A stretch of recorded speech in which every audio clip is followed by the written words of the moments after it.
Sebuah helikopter kembali terlilit tali layangan di sekitar kawasan DWK Garuda Wisnu Kencana, Bungasar, Kabupaten Badung, Senin 29 Juli.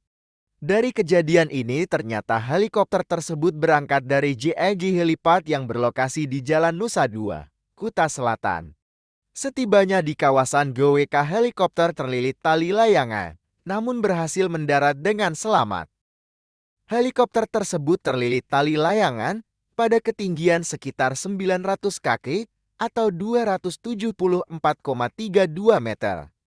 Helikopter tersebut dipiloti oleh Kap Adi Tribudiono dengan 2 penumpang. Pihaknya juga mengakui seluruh awak pesawat beserta penumpang dalam keadaan selamat. Berdasarkan informasi yang didapatkan, helikopter terkena terlilit tali layang-layang di area sekitar GWK pada ketinggian kira-kira 900 kaki.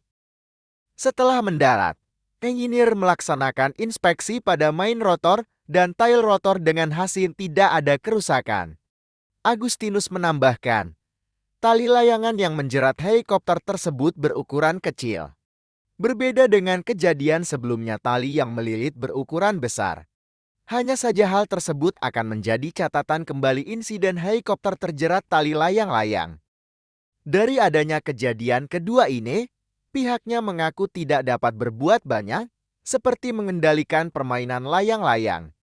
Lantaran ia juga mengakui bermain layangan sudah menjadi budaya di Bali.